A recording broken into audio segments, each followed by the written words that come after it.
Assalamualaikum warahmatullahi wabarakatuh. Gimana kabarnya semua? Semoga baik-baik saja ya. Ada pernyataan yang mengejutkan ya dari Bang Karni Ilyas ya dalam perdebatan antara Rocky Gerung dan salah satu juga kemarin yang membela kepolisian begitu ya terkait dengan polemik lagu Bayar-Bayar ya dari Sukatani. Ini menarik untuk kita reaksi semeton ya bagaimana kejujuran yang disampaikan oleh Bang Karni Ilyas. Jadi gimana video lengkapnya semeton? Ini dia. Dilarang Bang. Oh jadi sekarang abang sudah ngaku dilarang sama Jokowi ALC. Apakah Prabowo tetap melarang, Bang? Kalau memang Prabowo tetap melarang, saya menyatakan sungguh menyesal saya pernah menjadi kuasa hukum dia di MK dulu 2019. Begini, kalau soal muncul lagi di TV, itu bukan wewenang saya, wewenang yang punya TV. Wewenang saya mengadakan ALC malam ini, yang ada ikut. Aplaus dulu untuk Bang Garing tentang ini. Baik Bang, saya sudah terjawab. Harapan kami semua seluruh rakyat Indonesia benar seperti yang abang bilang, sehingga pilar keempat tidak kita lari kepada teman-teman seperti Sukatani. Sukatani itu timbul karena pilar 1-2 mungkin sedang dalam keadaan dying ya. Jadi saya masuk ke materi sekarang Bang, bahwa kalau misalkan masa Sukatani minta Pak Fredrik jadi pengacara atau Pak Nasrullah untuk menuntut polisi yang, atau bukan polisi, siapa tahu bukan, membuka topeng.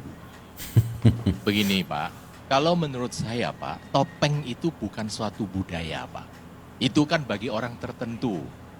Lain ya Pak ya, kalau misalkan Pak ya, saya memaksa si A pakai jilbab, saya bilang, you harus copot, itu kena Pak.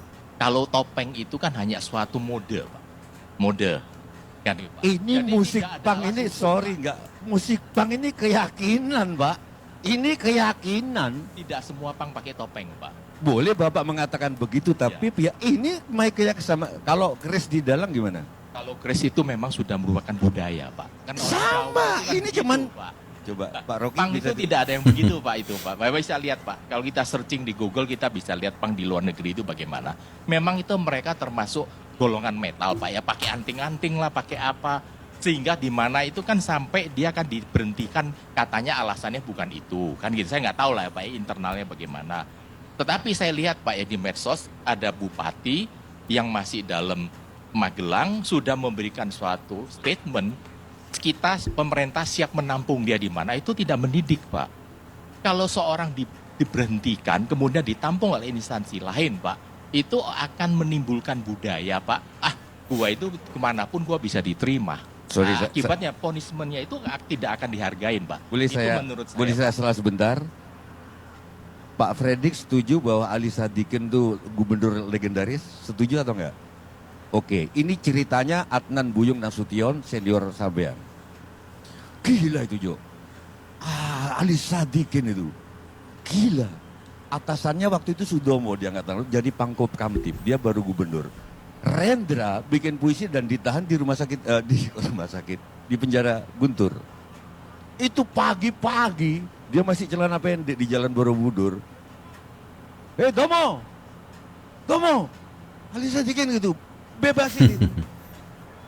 Akhirnya apa? Kalau gitu apa bedanya? Tetap harus ada pejabat yang waras Pak. Mungkin bupati itu waras. Terima kasih. benar-benar harus dibenahi. Oleh karena itu, sampai terjadinya pembenahan, maka janganlah yang mengkritisi itu yang harus kita hantam, tapi lembaga ini yang harus kita benahi. Kita harus sayang sama polisi, kita harus peduli, tiap hari kita kritisi untuk kebaikan. Dan cara pola orang mengkritisi macam-macam. Dulu Pak Sutejo ya, saya masih sempit dengan pikiran seorang sarjana hukum. Bahasa saya masih sempit sebagai ketika Pak Sujiyo Tejo ngomong, ini apa sih? Karena saya menilai orang berbicara dengan sudut pandang keilmuan saya. Tapi Pak Sujiyo Tejo juga kesal banget lihat orang hukum ngomong, kenapa terkekang di frame-frame yang seperti itu selalu. Jadi kadang-kadang di sinilah harus siap-siap kita memperbaiki diri, ya, merubah paradigma cara berpikir. Coba orang hukum disuruh debat dengan Rocky Gerung, lu ngomong apa sih, nggak nyambung. Tapi dari sisi disiplin ilmu filsafat, cara logika berpikir, itu suatu kecerdasan cara melatih cara berpikir. Bahkan kadang-kadang, Pak, ada saatnya seseorang mengecam dan benci habis kepada seseorang lain, tapi kemudian berubah pada saatnya memuja-muja dia. Tidak sedikit dulu Rocky Gerung ini dimaki oleh orang, dihajar, dimaki. Para penghujat Rocky Gerung sekarang memuja-muja Rocky Gerung. Itulah perjalanan kehidupan. Jadi Semakin menarik ya, selalu juga saya bilang bahwa ketika orang-orang yang luar biasa ini dalam satu diskusi begitu ya, begitu banyak hal-hal baru, begitu banyak ilmu-ilmu yang kita dapatkan begitu ya, baik dalam hal misalnya seperti Rocky Gerung yang membuka pola pikir kita, begitu kita juga tahu bagaimana hukum itu terjadi begitu ya, ada batasan-batasan yang mana yang harus dilewati atau tidak, banyak hal ya yang kalau saya sih pribadi sangat senang menonton hal kayak gini ya. Semakin menarik sebetulnya ya, kita akan lanjutkan. Bang, sebelum saya masuk ke materi diskusi malam ini, boleh nggak saya bertanya sedikit, Kak? Boleh.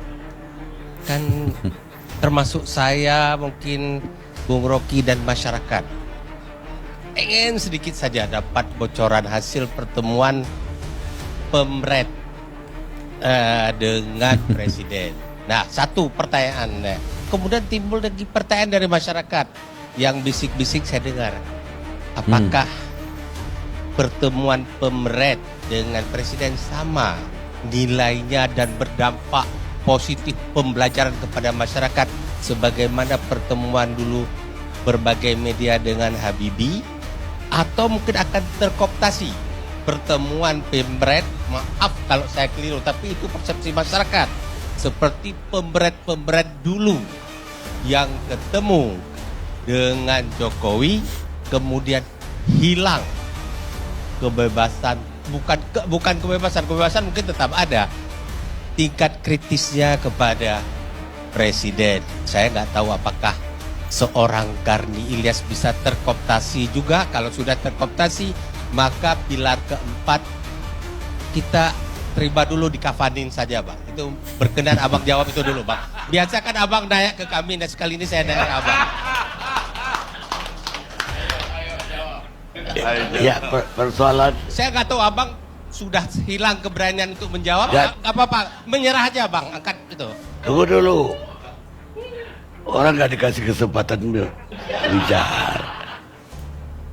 Jadi pertemuan Pemret dengan Presiden itu tidak ada yang aneh, kecuali Soeharto ya.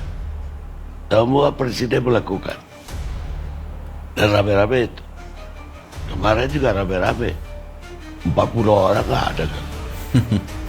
Jadi kalau dia kooptasi Pemret sebanyak itu, reaksinya akan jelek. Yang ada, dia menjelaskan semua rencana-rencana dia kepada para Pemret. Jadi kalau dan semua presiden melakukan, wow, Megawati, malah Megawati tiap berangkat ke luar negeri, salah satu kursi di pesawat itu ada nama Karni Ilyas. Apa saya terkooptasi oleh Megawati? Apa saya kurang kritis? Sama Jokowi berapa kali pertemuan Pemret? Buktinya ILC pun dilarang. Oh, jadi sekarang Abang sudah ngaku dilarang sama Jokowi ILC.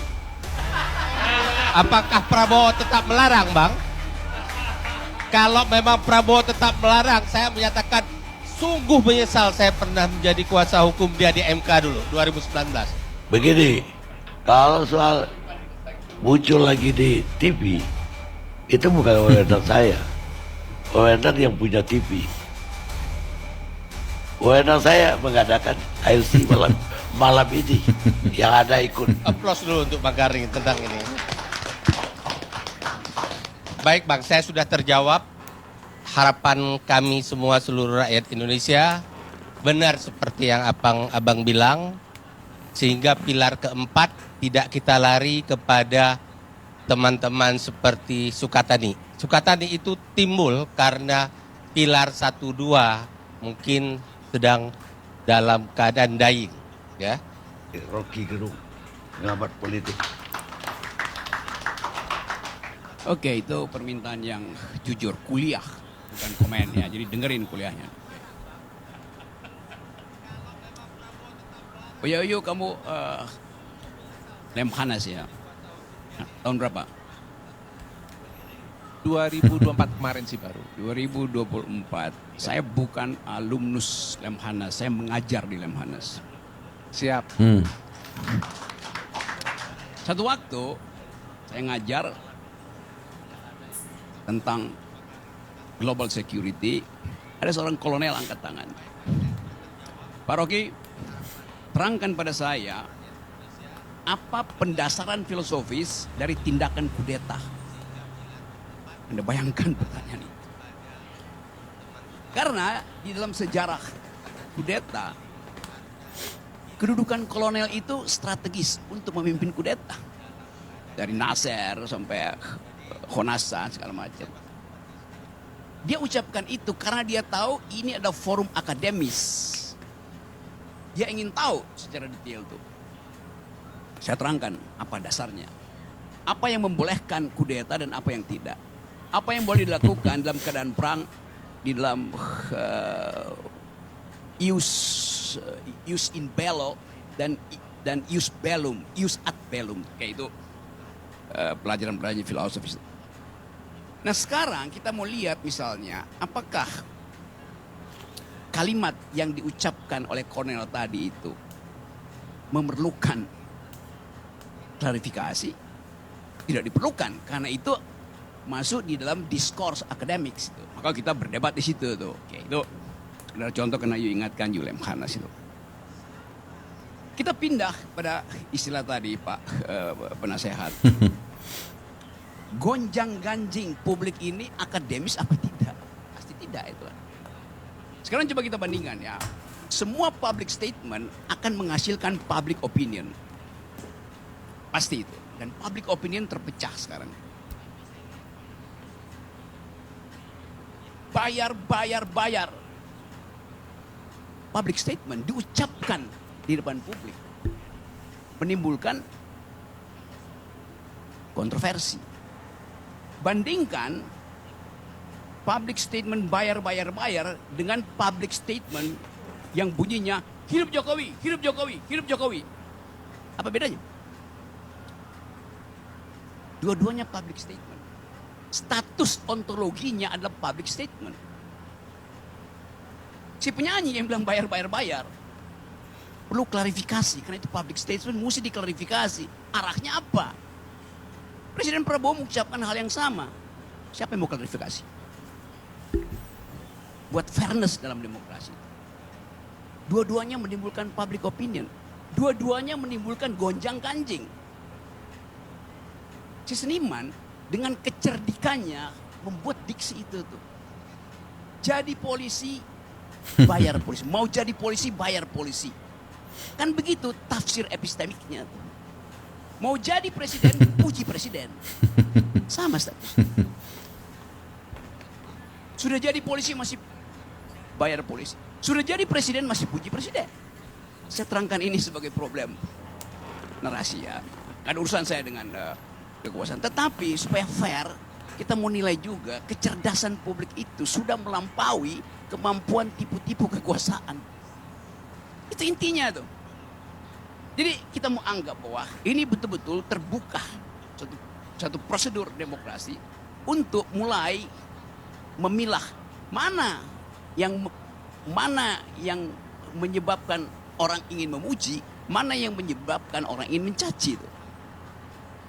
Kalau kita belajar hermeneutics itu, ilmu tafsir tentang narasi, tafsir tentang undang-undang, sangat mungkin si pembuat lirik bayar ini sangat mencintai polisi itu. Karena itu reverse logicnya, dia bilang kesel gue karena bahkan mau jadi polisi mesti bayar. Artinya dia memang ingin jadi polisi, tapi dia ingin polisi itu bersih kan. Kan begitu psikologi terbaliknya kan. Hal yang sama bisa kita terapkan pada cara menganalisa narasi Presiden Prabowo. Hidup Jokowi, hidup Jokowi, hidup Jokowi. Jangan-jangan itu bukan pujian, tapi semacam satire. Yes. Kan Jadi segitu sebentar videonya ya. Ini debat yang luar biasa ya. Diskusi antara pro yang kontra mungkin ya terkait dengan video Sukatani. Karena kita tahu sendiri kenapa video dan lagu itu terjadi semeton ya. Karena ada statement juga dari, mohon maaf ya, dari Kapolri mungkin kalau tidak salah ya kemarin, yang menyatakan bahwa siapa yang paling keras mengkritik kepolisian itu adalah teman dari polisi begitu ya. Tapi kenyataan yang terjadi sekarang ini begitu ada yang keras juga mengkritisi begitu ya. Dengan kenyataan yang terjadi memang yang seperti saya kutip dari pendapat pakar hukum tadi, bahwa sebenarnya semua harus berbenah lah ya, semua harus berbenah ya. Jadi gitu sebentar ya, tetap jaga persyaratan dan kesehatan kita ya. Assalamualaikum warahmatullahi wabarakatuh.